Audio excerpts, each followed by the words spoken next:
What if I told you that the real monster is not hiding in the jungle, but growing inside the children themselves? And what if civilization was never as strong as we believed? This is Lord of the Flies 2026, a brutal, haunting survival story where a group of British schoolboys are stranded on an unknown island after a devastating plane crash. No adults, no rules, no rescue in sight. Just children, left alone with human nature. The story begins in chaos. A plane tears through the sky, then crashes violently into the ocean near a remote tropical island. When silence returns, the only sound left is waves and frightened breathing. A boy wakes up in the jungle. His name is Piggy, chubby, asthmatic, nervous, but observant, smarter than most adults give him credit for. He stumbles through the forest, confused, coughing, trying to survive. And soon he meets another boy, Ralph. Strong, confident, natural leader. Two completely different boys, now forced to survive together. But they are not alone. The island is full of survivors. Piggy discovers a large conch shell near the shore, a strange object but powerful. Ralph blows into it, and that moment changes everything. The sound spreads across the island, and slowly boys begin to appear from the jungle. Small children, scared, confused, lost. They call them littlemans. But then something even more organized emerges. A group of boys in choir uniforms. They move like soldiers. At their center is Jack. Sharp, proud, dangerous. Jack immediately challenges Ralph for leadership, but Piggy interrupts. He suggests something logical, something civilized. An election. And surprisingly, Ralph wins. But Jack doesn't accept defeat. Instead, he takes a different path. He becomes the leader of the hunters. And that is where the real danger begins. The boys explore the island. They discover beauty, water, food, freedom, but also something disturbing. A dead body, the remains of the plane pilot. No adults survived. No rescue is coming soon. The truth hits them hard. They are completely alone, and slowly the rules of the old world begin to fade. They build a fire, a signal fire, their only hope of rescue. But Jack is already changing. Hunting becomes obsession, control becomes desire, and fear becomes fuel. Because something else is being whispered among the younger kids. A beast, something in the jungle, something watching. And that is when the island truly begins to change them. At first, it's just survival. But survival slowly becomes something darker. Ralph tries to build order. Piggy tries to enforce logic. But Jack builds something else. Power. Jack leads the hunters deeper into the jungle. He paints their faces, turns them into something unrecognizable. No longer boys, but warriors.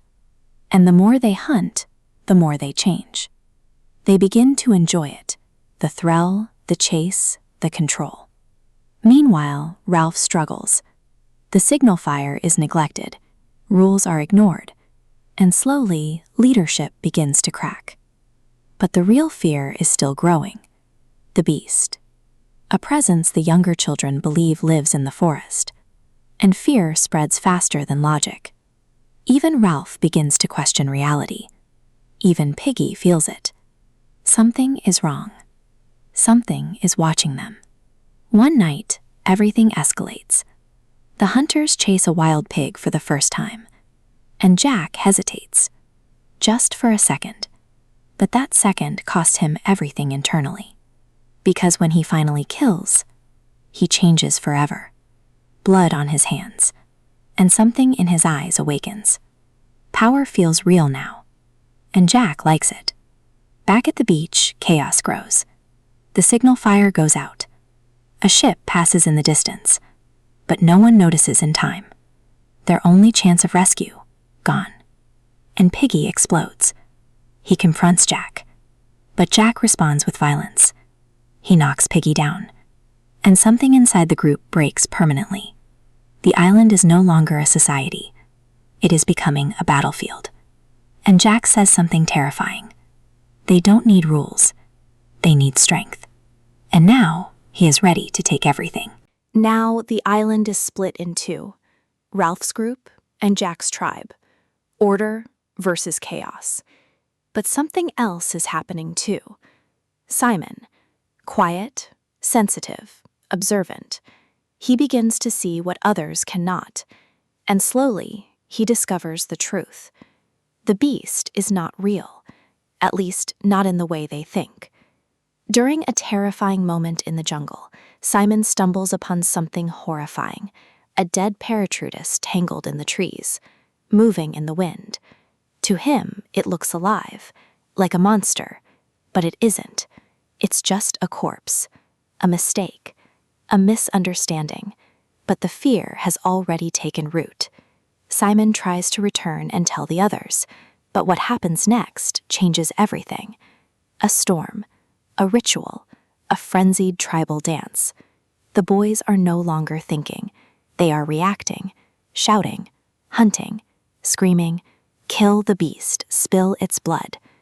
And then Simon appears, trying to tell them the truth, but in their fear, they don't see him.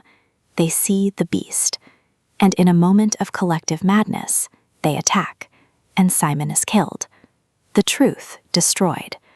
And just like that, innocence is gone forever. The island is no longer just dangerous, it is corrupted. Jack rises fully now. He is no longer a boy. He is a leader of fear, a god of the jungle, and his tribe grows stronger. Ralph is now alone with Piggy, trying to hold on to what little remains of order, but even that is slipping away, because Jack is coming for everything. Now, the island enters its darkest phase. Piggy is weak, Ralph is exhausted, and Jack is unstoppable. He steals Piggy's glasses, the only way to create fire, the only tool of survival, the final symbol of intelligence, taken. When Ralph and Piggy confront him, there is no negotiation left, only violence. And then, a rock is thrown. Piggy is struck. The conch is destroyed. And with it, the last piece of order. Piggy falls, and the island goes silent. Ralph runs, through fire, through smoke, through destruction. The entire jungle is burning now. Jack has ordered everything set ablaze, not for survival, but to flush Ralph out. And Ralph runs for his life, screaming, burning, breaking. And just when everything seems lost, a ship appears, a naval officer, drawn by the smoke. The boys are saved, but something is wrong, because the officer expects a game, a playful adventure. Instead, he sees devastation, burned land, dead children, broken minds, and Ralph stands there, shaking, telling him the truth, that boys have died here, that everything went wrong.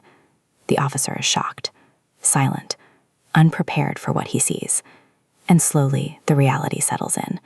These were not soldiers, not savages, just children, lost far too early. Jack stands behind the group, no longer powerful, no longer feared, just a boy again. And for the first time, he understands. There is no tribe here, no kingdom, no victory, only consequences. And as the boys are rescued, they look back at the island, silent, shattered, changed forever, because no one leaves that place the same. Lord of the Flies is not just a survival story. It is a mirror, a warning, a question. What happens when rules disappear? When fear takes over? When no one is watching? The answer is not comforting, because the monsters were never in the jungle. They were inside the boys all along. If you enjoyed this deep breakdown and cinematic recap, make sure to subscribe for more movie explanations just like this. And tell me in the comments, do you think humanity is naturally good or naturally violent? Because Lord of the Flies might just have already answered that question.